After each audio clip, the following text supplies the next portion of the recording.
옆에 계신 분들 한번 쳐다보세요. 감사합니다. 네. 하나님께서 부르셨어요. 아멘. 오늘 옆자리에 앉아 계신 분들이 우연히 여기 온 것이 아니라 하나님 부르셔서 와서 함께 예배하게 하신 줄 믿습니다. 네. 자, 지금 보고 있는 이 산이 터키에 있는 아라랏 산입니다. 예, 여기에 보면은 ABCD라는 표지가 나오죠. 이 표시가 뭐냐면은 노아의 방주가 이 흙과 닮았다. 이게 노아 방주의 흔적이 아니겠느냐라는 겁니다. 하늘에서 보면은 이렇게 보이죠.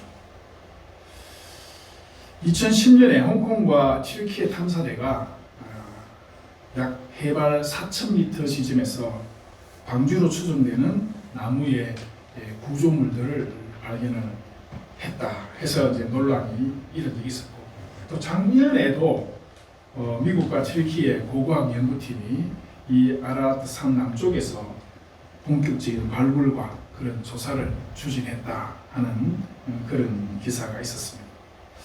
자, 그러나 우리가 관심을 갖는 것은 이 방주를 찾았느냐, 찾지 못했느냐 하는 이런 고고학적 관심, 이것이 아닙니다. 우리의 관심은 하나님께서 이 물로 세상을 심판하시고 노아의 방주를 만들어라 하신 이 이유가 뭐냐는 거예요. 그리고 그것을 창세기에 기록을 해 놓으시고 지금 출애굽해서 가나안 땅으로 들어가고 있는 그 이스라엘 백성들에게 이 사실을 알림으로써 무슨 말씀을 하시고자 하느냐 하는 것, 이게 우리에게는 오늘 중요한 관심사다. 저는 그렇게 생각합니다. 사실 5장에 보면은 에녹을 통해서 죽고 죽는 그 인간들의 그 죽음의 행진, 그 가운데서 하나님과 동행했던 에녹은 죽음을 보지 않고 하나님께서 옮기셨다 하신 기사를 우리가 봤어요.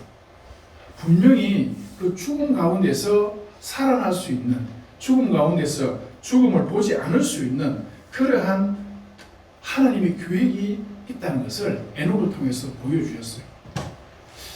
그러면서 하나님과 동행하기를 원한다라고 하는 하나님 뜻이 그 에녹의 사건을 통해서 나타났는데, 갑자기 6장에 들어와가지고 이 심판하는 무시무시한 모습을 우리에게 보이십니다. 잘 가다가 왜 갑자기 이런 엄청난 경고의 메시지를 이스라엘 백성들에게 던져주고 있는가 하는 거죠. 13절을 보면은 하나님이 노아에게 이르시되 모든 혈육 있는 자의 강포가 땅에 가득했다. 그 끝날이 내게 이르렀으니 내가 그들을 땀과 함께 멸할 것이다 라는 하나님의 엄청난 경고와 실제로 하나님은 노아의 홍수를 통해서 그렇게 하셨어요. 여러분 이걸 어떻게 생각하십니까? 모든 혈육 있는 자, 그 시대에 혈육 있는 자는 크게 두 갈래예요. 한 갈래는 어떤 갈래입니까?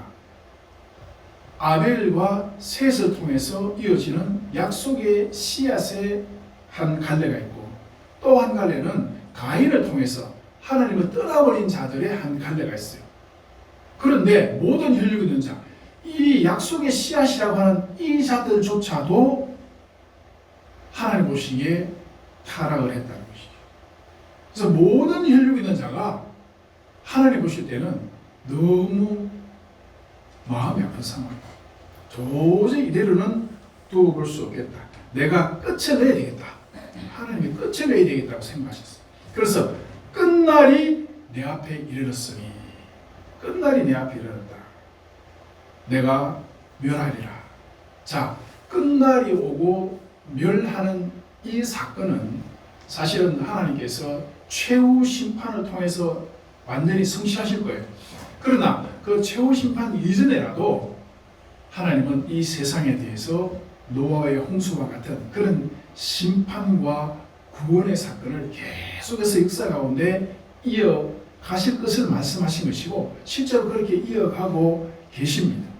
최후 심판, 마지막 심판 때까지 그렇게 하실 것이다. 문제는 그 당시에 심판을 당할 수밖에 없었던 그 이유가 있다는 거죠. 그 이유가 뭐냐? 방금 말씀드렸다시피 강포가 땅에 가득했다. 누구의 강포? 하나님의 아들들. 하나님의 아들들 그러니까 어떤 분들은 하늘에서 하늘의 아들들 천사 같은 사람이 내려와가지고 땅에 있는 인간들과 결혼했나? 이렇게 생각하는데 이 6장을 그냥 딱 쳐다보면 그렇게 보일 수도 있어요. 그러나 우리가 앞에서부터 쭉 살펴보면 이 하나님의 아들이라는 것은 셋의 자녀들, 셋의 그 씨앗, 약속의 자녀라는 것을 알 수 있죠. 이들조차도 가인의 후손들, 세상적인 사람들, 하나님께서 심판하기로 작정한 그 사람들과 어떻게 보면 같이 어울려 가지고 결혼을 하고 결국 하나님의 거룩한 계보, 하나님의 그 경건한 계보를 무너뜨리고 그 거룩한 계보를 훼손시키는 일이 발생을 한 거죠. 그 사이에서 태어난 자는 누구냐면 네피림이라는 자. 네피림. 여러분 많이 들어보셨죠? 이 사람들이 누구냐? 이 사람들은 폭력과 압제적인 어떤 힘을 가지고 타인을 굴복시키는 그런 어떤 악한 정치인 이렇게 생각하시면 돼요. 악한 권력자 이렇게 생각하시면 돼요. 하나님의 거룩한 계보와 세상의 사람들이 섞여 살면서 거기서 나온 자들이 결국은 최종적으로 이런 자들이 세상에 나타나서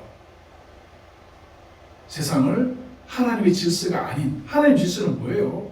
하나님께서 사람을 창조하시고 하나님 형상대로 지으시고 세상을 어떻게 하라고 했어요? 하나님의 뜻 가운데 다스리는 거. 그게 하나님 뜻이거든. 하나님의 뜻에 부합하게 하나님 형상으로서 세상을 다스리는 것이 하나님 뜻인데 지금 이 네피림이라는 자들은 하나님의 뜻이 없어요. 자기들의 뜻대로 자기들의 욕망대로 오히려 세상을 억압하고 있잖아. 사람들을 억압하는 이런 강포한 자들로 나타났다는 거지.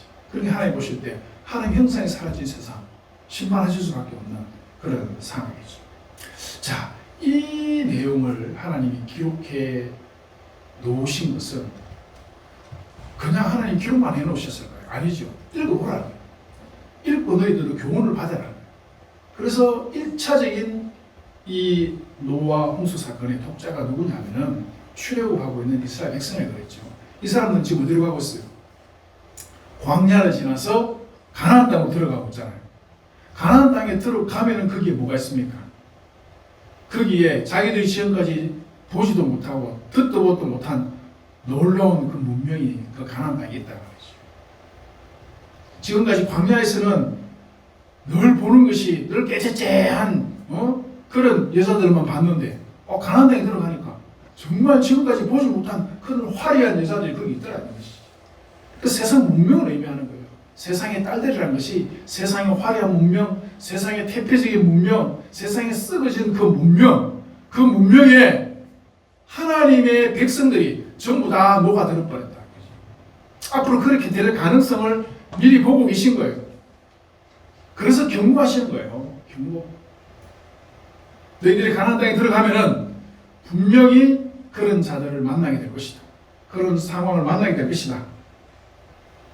만약에 그 상황 가운데서 너희들이 빠져들면은 홍수와 같은 심판, 이런 심판을 너희들이 하나님 행하실 것이다 라는 그런 경고로 지금 이스라엘 백성들에게 말씀하시는, 이스라엘 백성들은 그렇게 읽어야 돼요.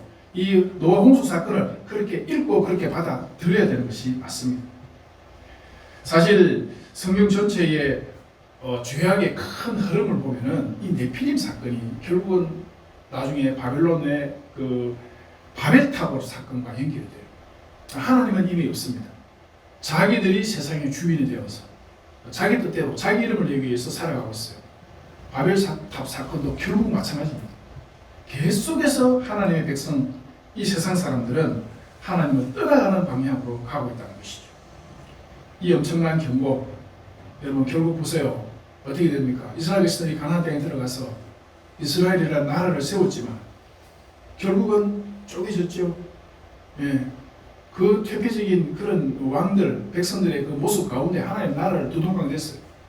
그리고 북쪽은 결국은 아수르이 망하게 하고 남쪽도 결국 바벨론이 망하겠습니다. 결국은 이스라엘 나라가 땅에서 사라졌습니다. 사라졌어요.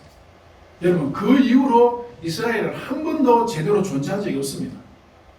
역사 이래로 하나님께서 홍수 심판을 통해서 땅에서 내가 썰어버리겠다고 한 것이 그대로 성취된 거거든요. 이스라엘 백성들은 그것을 교훈을 받았어야 되는데 그 교훈을 제대로 받지 못했다는 거죠. 토인비라는 역사학자는 우리가 잘 압니다. 이 사람은 사람의 이 역사를 어떻게 얘기했냐면은 나선형적으로 반복된다고 했어요. 똑같이 반복되는 건 아니라 비슷하게 세상의 역사는 계속해서 반복된다라고 얘기했거든요. 맞아요. 우리는 이미 다 알고 있습니다. 과거에 있었던 역사가 지금도 똑같은 사람만 다르고 상황만 다르고 그렇지 똑같은 본질적으로 똑같이 발생하는데 왜 그래요? 사람의 본성이 안 변하기 때문에 그래요. 사람의 본성이 안 변합니다. 죄악된 본성, 하나님을 떠나서 내 이름 드러내고 내가 뭔가 주도권을 가지고 싶어하는 그 인간의 잘못된 그 죄악된 본성이 변하지 않기 때문에 세상 역사 가운데서 사람만 바뀌어요. 정권만 바뀌지 하는 짓은 똑같습니다. 여러분 보세요. 누가 누구를 탓할 게 아무것도 없어요.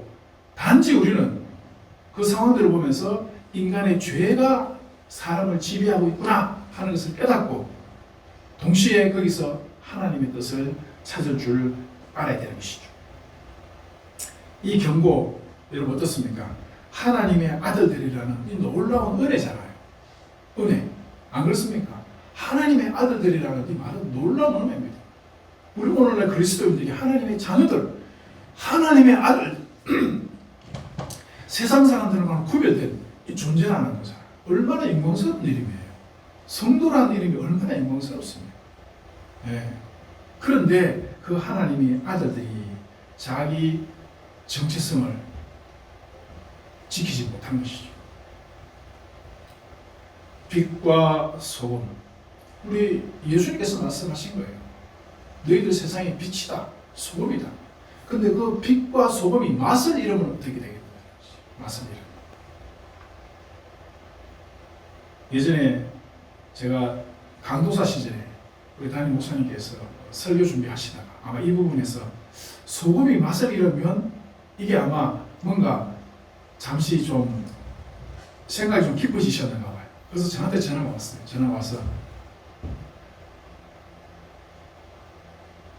소금이 맛을 잃을 수 있나? 이걸 물으시더라고요. 소금이 맛을 잃을 수 있나? 너 자연과학을 공부했으니까 그거에 대해서 좀 더 알 거 아니야? 한번 물어보자 이러면서 설교하시기 전에 확인 한번 해보시라고 전화 왔어요. 소금이 맛을 잃을 수 있나? 제가 가만히 생각해 보니까 소금은요 완전히 녹아서 없어질 때까지 맛을 잃을 수 없는 거거든. 그 소금이라는 것 자체는 그 자체 갖고 있는 거예요. 그냥 죽을 때까지 그거는 변할 수 없는 거죠. 소금은 맛을 끝까지 잃을 수는 없는 것 같습니다. 하니까 그렇지 하시고 그러고 그 주일로 설교를 하셨어요. 사실 소금이라는 자체는 녹아서 완전히 없어질 때까지는 조그만큼 남아있어도 입에 넣으면 짠맛이 나거든요. 여러분 빛은 어떻습니까? 빛도 조금만 있으면요 밤에 조그만 불빛만 있어도 그게 굉장히 멀리 가잖아요.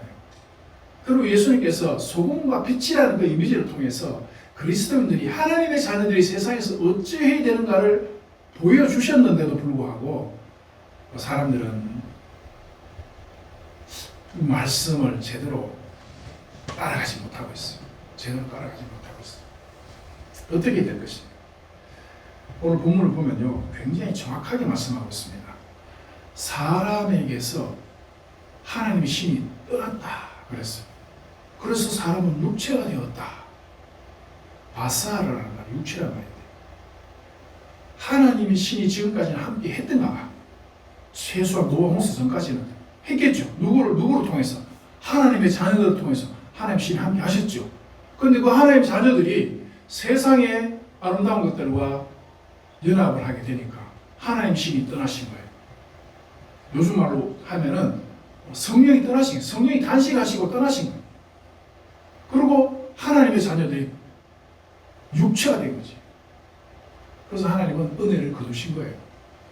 은혜를 거두시고 은혜의 문을 닫으시고 하늘의 윗궁창의 문을 여신 거죠. 그래서 위에서 물이 쏟아져 내려요.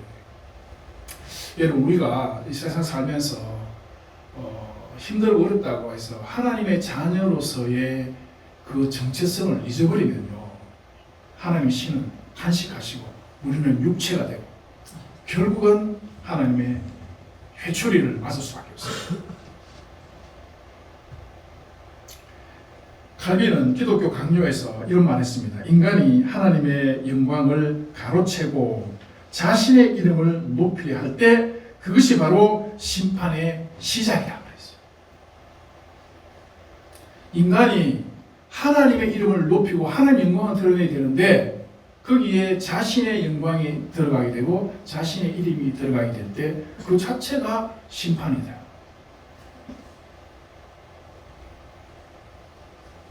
특히 저 같은 목회자들이 굉장히 조심해야 될 그런 말씀이에요. 교회 가운데서 교회 크게 지어놓고 거기서 상석에 앉아서 성도들을 내려다보면서 그때 그 마음속에 뭐가 있겠습니까? 사랑하는 여러분, 만물 가운데 가장 부패한 것이 인간의 마음이라고 하셨어요. 현대인들은 자기 자신을 드러내기 위해서 얼마나 애를 많이 씁니까? 자기 자신을 드러내려고 SNS 같은데 어디 가서 멋지게 탁 사진 찍어가지고 쫙 올려놓고, 예? 어디 여행 가서 좋은 곳에, 물론 그 마음은 이해하지만은 많은 사람들이 SNS를 끊는 이유 중에 하나가 뭐냐면 자기는 그렇게 못 사는데, 자기는 힘들게 사는데 사람들이 보니까 너무 행복해 보여. 그러니까 차라리 SNS를 안 하고 말지. 그거 보면은 화만 나고 가슴만 아픈 거지. 사실 모든 사람이 다 그렇습니다. 왜냐하면 사람들은 비교하는 존재거든요. 그리고 자기 자신 힘들고 어렵게 다 살아가는데 남들과 비교해 보니까 그렇지 못한 것 같아서 다들 낙심하거든. 절대 여러분 그러지 말자. 조금이라도 나를 드러내려고 하는 것은 하나님께서 하나님의 주신 그 은혜와 영광을 가로채는 일이 될 수가 있다 하는 것을 우리가 한번 기억해야 돼요. 가나안 땅에 들어가서 이 사람들이 여러분 어떻게 했는지 우리는 잘 알잖아요. 가나안 땅의 그 놀라운 그 문명과 그 물질과 이런 데 희롱이 되어가지고 하나님 버렸잖아요. 우상성했어요. 하나님이 랍시고 만들어 놓은 게 우상이에요. 그리고 하나님이라고 우상을 섬겼어요. 그런 짓거리까지 했어요. 오늘 우리도 마찬가지일 수 있어요. 우리도 신앙생활을 하면서 하나님을 섬긴다라고 하면서 우리 속에 뭐가 있는지 한번 깊이 들여다봐야 돼요. 나는 오늘 교회 와서 무슨 기도를 하고 있으며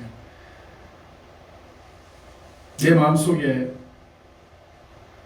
하나님 아닌 다른 것이 혹시 있는 건 아닌지 우리가 한번 돌이켜 본다면 감사한 일이죠.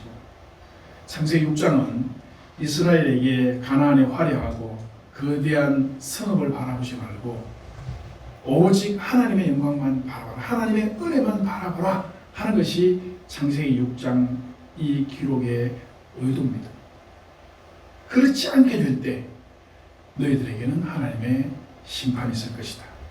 오늘 사실 한국 교회가 영적으로 사실 파산해 있다고 봐야 돼요. 영적 파산 상태입니다. 교회들이 하는 거 보면 다들 너무 인간적인 모습이다. 너무 세속적인 모습들이 너무 많이 드러나요. 저도 교회에서 목회를 직접 할 때는 사실 그 속에 있어가지고 잘 못 봤어요. 그걸. 그런데 교회를 나와서 병원에서 환우들을 사역을 하고 병원에서 환자들 돕는 이 사역을 하다 보니까 여러분 보시다시피 화려한 거 아무것도 없습니다. 우리 예배당에 화려한 거 아무것도 없어요. 병원 강당에서 그냥 예배 드리는 거예요. 그래도 감사하게도 병원에서 이렇게 잘 꾸며놔가지고 그나마 이렇게 쓰고 있잖아요. 겉으로 드러낼 건 아무것도 없어요. 그러다 보니까 오직 예수밖에 없어. 예, 제가 여러분들에게 전해줄 수 있는 게 뭐 화려한 오케스트라, 멋있는 성가대, 뭐 그런 어떤 다른 외적인 요소를 통해서 여러분들에게 들을 수 있는 게 아무것도 없어요. 오직 여러분들이 들을 수 있는 건 말씀밖에 없어. 그러다 보니까 저는 말씀에 그냥 최선을 다해서 집중하고 그 말씀을 최선을 다해서 전하려고 하는 그거밖에 없는 거죠. 그런데 감사하죠. 오히려 없는 것이 감사해요. 있었으면 제가 얼마나 거듭먹거리고 포옹 잡았겠어요. 한번 생각해 보세요. 자, 그런데 하나님은 노아에게 완전히 땅에서 쓸어버리겠다고 하셔놓고는 하나님은 뭘 준비하고 있어요? 방주를 준비하고 계시잖아요. 방주를. 이 방주의 성격이 뭘까? 딱 한 가지 이미지만 여러분 생각해 보세요. 방주를 히브리어로 그 이름이 테바라는 거예요. 노아의 방주가 히브리어로 테바인데 이 테바라는 게 딱 한 번 더 사용됩니다. 어디에서 사용되느냐? 혹시 아세요? 아실 거예요. 모세가 나일강에 물에 버려질 때 모세를 감쌌던 그 바구니, 모세가 담겼던 그 바구니가 테바예요. 연결이 되십니까? 물 가운데 세상을 다 심판하실 때에 그 방주를 통해서 하나님은 언약의 씨앗을 남기시고 하나님 자녀를 구원하실 계획을 가지고 계셨죠. 모세를 통해서 그 물 가운데 모세를 보호하시고 모세를 통해서 이스라엘 백성들을 구원하시는 그 하나님의 그 계획이 흘러내려가고 있다는 것을. 그리고 그 하나님의 테바가 나중에 성막으로 우리에게 다시 주어지고 그것이 성전이 되고 성전 실체이신 예수 그리스도로 이어지고 그것이 오늘날 신약의 교회로 연결됩니다. 이 교회는 새하늘과 새 땅, 그 하나님의 나라로 나중에 이어질 겁니다. 이게 하나님의 약속이에요. 여러분 아시겠죠? 우리가 지금 하나님의 구속 역사 가운데 오늘 우리는 어디에 있느냐? 이 교회 시대에 있다. 성막 시대, 성전 시대는 지나갔고 우리는 이 지금 교회 시대, 알겠죠? 성령의 역사 가운데 있는 이 시대에 있어요. 심판 중에 생명을 남겨놓으시는 이게 하나님의 은혜지요. 우리 구약 성경 한번 보세요. 엘리야 시대에 바알에게 무릎 꿇지 않는 7,000명을 남겨놓으셨어요. 이사야 6장에 가보면 상술이 나무가 배임을 당해도 그 그룹터기를 남겨놓으시고 거룩한 씨가 되게 하셨습니다. 바벨론 포로에서 돌아왔어요. 다 망한 줄 알았는데 그래도 귀한 민족, 귀한 민을 통해 가지고 또 이스라엘을 재건하게 하시고 성전을 다시 회복하게 하시는 이 하나님의 생명 역사가 우리에게 있다는 것이죠. 자, 여러분 보세요. 우리는 이 홍수와 방주의 기사를 들으면서 뭘 생각해야 되냐면은 우리에게 찾아오는 고난과 죄악된 어떤 세상의 모습과 힘든 여러 가지 상황 가운데서라도 하나님은 우리에게 뭘 베풀고 계신다? 은혜를 베풀고 계신다는 거예요. 하나님의 은혜가 우리에게 있다. 생명을 보존하시는 우리를 도우시기를 원하시고 우리에게 하나님 나라를 인도해 가고 계시는 그 하나님의 역사가 있다는 것을 우리가 분명히 믿어야 돼요. 여러분들이 지금 힘들고 어려운 상황 가운데 있을 수 있어요. 그래도 우리가 믿어야 될 건 뭐냐? 하나님은 우리를 구원하시는 것이다. 다시 한번 복습해 볼까요? 창세기 하나님께서는 아담에게 뭘 만들어 주셨어요? 무화과나무 옷 입고 있을 때 가죽옷을 주셨죠. 자, 그 다음에 가인이 아벨을 죽였어요. 죽어 마땅한 상황이지만 그 가인에게 또 뭘 주셨어요? 표를 주셨죠. 예. 그리고 에녹을 통해서 구원의 징조를 보이시고 방주를 통해서 심판 가운데 구원하시고 하나님의 이 구원의 계획은 창세기에서부터 이미 다 준비되어져 있고 오늘 우리가 그 구원의 백성으로 살아가고 있다는 거죠. 사도 바울은 이렇게 고백합니다. 우리가 사방으로 우겨싸움을 당하여도 쌓이지 아니하고 답답한 일을 당하여도 낙심하지 아니하며 고린도후서 4장 8절 9절 계속 그렇게 말합니다. 박해를 받아도 버림바 되지 아니하고 박해는 와요. 그러나 하나님은 우리를 버리시지 않는다. 그러니까 꾸러뜨림을 당해도 망하지 아니하고 예수 구원의 생명이 분명히 우리에게 있습니다. 여러분 힘들고 어렵더라도 예수 이름 부르셔야 돼요.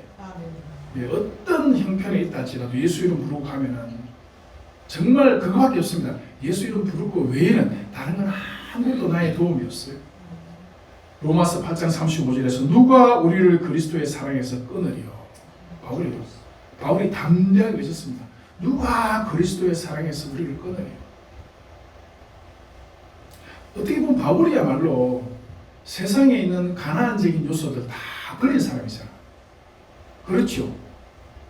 우리가 좋아하고 우리가 있어 보이는 그런 세상의 그 여자들, 세상의 딸들의 어떤 모습들을 다 떨쳐버린 사람이 바울입니다. 가문도, 자기 학벌, 출신, 배경, 스펙 그런 거 다 배설물이더라. 우리가 하나님 알고 보니까, 예수 그리스도 알고 보니까 그건 정말 아무것도 아니더라. 아무것도 아니더라. 오직 예수만 바로 가자. 환난이나 권고나 박해나 기근이나 적신이나 위험이나 칼이나 이 모든 일에 우리를 사랑하시는 이로 말미암아 우리가 넉넉히 이기느니라. 바울이 그걸 고백했어요. 이 바울의 고백이 아니라 오늘 우리의 고백이 되어야 됩니다. 사랑하는 여러분, 제가 여러분들에게 질문 한 가지 드리고 싶은데, 여러분은 지금 어디 계세요? 방주 속에 있습니까? 방주 바깥인 것 같아요? 아니면 들락날락 하는 것 같습니까? 어디에 지금 여러분들이 계세요?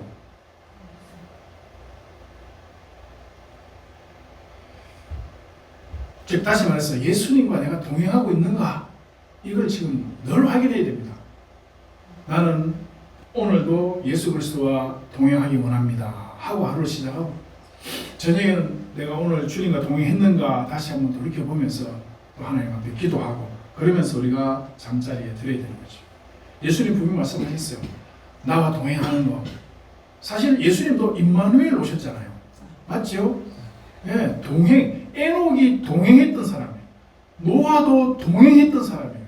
예수님은 그 동행의 결정체로 임마누엘로 함께 하시는 분으로, 동행하시는 분으로 오셨어요. 우리가 동행해야 돼. 우리가 동행하겠다고 마음만 먹으면 하나님은 동행해 주시겠다, 동행하겠다라고 분명히 말씀하시고 약속하시고, 그 실체로 오신 분이 예수님이시잖아요. 물론 주님과 동행하는 건 쉽지 않습니다. 그 길이 넓다 그랬어요? 좁다 그랬어요? 그 길이 협착가 되어 그랬어요? 찾는 사람이 별로 없다 그랬어요? 주님과 동행하는 걸. 그런데도 그 길이 생명길이라고 분명히 말씀하셨어요. 내가 곧 길이요 진리요 생명이다. 방주의 문도 하나고 성막의 문도 하나고, 예? 하나님께로 가는 길은 오직 예수밖에 없다. 그 방주가 지금 우리에게 실체로 다가와 있잖아요. 예수 그리스도. 노아가 하나님과 동행했다라는 증거가 뭐예요? 여러분, 노아는 하나님과 동행한 사람이다, 의인이다, 그렇게 말했는데 그 증거가 뭐냐? 그 증거가 바로 방주를 지었다는 거야. 방주를 지었다는 거야. 마틴 루터는 노아가 방주 짓는 행위를 이렇게 표현했습니다. 세상의 이성을 거스르는 신앙의 극치다. 방주 짓는 거, 비도 안 와, 일기예보도 없는데 우산 들고 가면은 이상한 사람인가 하고 비슷하죠. 하나님의 말씀을 준행해 가는 거잖아요. 세상 사람들은 전혀 그렇게 생각하고 하지 않아. 그래도 하나님이 그렇다 하니까 사람들에게, 우리 신앙생활 하는 그리스도인들은 정상적으로 안 볼 수 있습니다. 예, 분명히 그래요. 그러나 그것이 정상입니다. 그것이 정상이에요. 노아가 하나님과 동행했다는 증거는 하나님의 입에서 나온 그 말씀은 반드시 성취하신다라는 것을 믿기 때문에, 그 믿음이 곧 동행이, 세상의 비웃음 소리보다 하나님의 그 말씀을, 하나님의 그 음성을 더 믿고 따라갔더라는 것이죠. 오늘 제가 여러분들에게 말씀드리고 싶은 것은 이겁니다. 우리가 지금 그렇게 가야 된다는 거죠. 방주 얘기 지금 하려는 게 아니고, 홍수 얘기 하려는 것이 아니라, 지금 현재 우리에게 하나님이 경고하시는 경고를 듣고, 그리고 여러분들에게 내가 도전하고 싶은 말씀이 뭐냐? 여러분들의 방주가 지금 어떻게 되어 있냐는 것이죠. 예수 믿으세요. 그러면 뭐 예수 믿는 별거 있습니까? 여러분 어떻게 생각하세요? 예수 믿으니까 뭐 잡히는 게 있어요? 눈에 보이는 게 있어요? 하나님 복 주신다는데 뭐 복 주는 게 있습니까? 예수 믿는 것은 어떻게 보면 nothing. 아무것도 없어요. 그냥 보면 아무것도 없어요. 예수 믿는 거 세상 사람들이 보면 nothing이야. 엉뚱한 짓 하고 있는 거예요. 허무한 짓 하고 있는 거죠. 그런데 하나님의 음성을 듣는 사람에게는 예수 믿는 것은 뭐다? everything이다. 알겠죠? 세상의 눈은 예수 믿는 게 nothing, 허무한 것 같아. 그건 뭐야? 우리가 그렇게 생각할 수도 있어요. 평생 신앙생활을 하면서 내가 왔는데 정작 내가 필요할 때 하나님은 기도도 듣는 것 같지도 않고 옆에 계신 것 같지도 않고 그건 나 완전 광야에 있는 것 같은 이게 뭐야? 예수 믿는 것이 nothing이었나? 아니잖아요. 우리가 아닌 거 알잖아요. 예수 그리스도와 everything. 그 예수 그리스도를 우리가 어떻게 동행하며 따라갈 것이냐. 첫째는 설계도대로 따라가자. 알겠죠? 설계도가 뭐예요? 방주 내 마음대로 지을 수 있습니까? 하나님께서 주신 대로 지어가는 거거든요. 하나님 주신 설계도가 어디 있어요? 여러분들의 방주. 여러분 마음대로 지으면 안 된다는 거 지금 제가 말씀드리잖아요. 설계도 따라 지어야 된다. 그 설계도가 뭐죠? 하나님 말씀이잖아요. 성경지, 성경. 성경을 통해서 하나님 주신 말씀을 따랐어. 네. 오직 믿음으로 따라가는 이게 우리 방주를 지어가는 설계도입니다. 물이 새어 들어오면 안 되잖아요. 세상에 물이 스며 들어올 때 그걸 막아야 돼요. 예, 방주에 역청도 칠하고 예? 물이 들어오면 안 돼요. 그 물이 들어오지 않도록 막는 그게 예수 그리스도의 십자가 보혈이에요. 예수 십자가 피로 우리의 이 인생의 방주를 계속해서 메워야 돼요. 그렇지 않으면 세상에 물이 들어왔어요. 방주는 침몰하고 맙니다. 그리고 마지막으로 우리가 알아야 될 것은 방주의 문을 닫는 분이 예수 그리스도시다. 하나님이십니다. 내가 어떻게 할 수 있는 게 아니에요. 다만 우리가 이 땅에 살아가면서 나에게 주어진 방주, 내가 거하고 있는 그 방주, 예수 그리스도, 그 예수 그리스도 그 사명을 우리가 어떻게 이어갈 것인가. 오늘 22절을 보면은 노아가 하나님이 자기에게 명하신 대로 다 준행하였다. 아시겠죠? 우리에게 주어진 인생의 사명과 하나님의 나라의 그 은혜를 누리면서 주님과 동행하는 것은 자기에게 명하신 대로 다 준행했다. 여러분 힘들고 어렵지만 이것이 동행하는 겁니다. 아시겠죠? 힘들고 어렵더라도 이 우리에게 주신 이 믿음을, 이 보배로운 믿음을 꼭 지켜나갈 수 있도록 격려해 주시고 방주 바깥으로 뛰어나가고 싶은 분이 계시면 붙잡아야 돼요. 그걸 나가면 죽는다. 나가면 거기는 물이야. 세상 물 속으로 들어가면 살 수 없다. 붙들어야 돼. 그리고 세상 사람들을 구원의 방주 속으로 모아들이는 그 사명을 우리가 감당합시다. 하나님 은혜가 여러분들에게 세상을 이기는 힘으로 여러분들에게 넘쳐나기를 주님의 이름으로 축원합니다.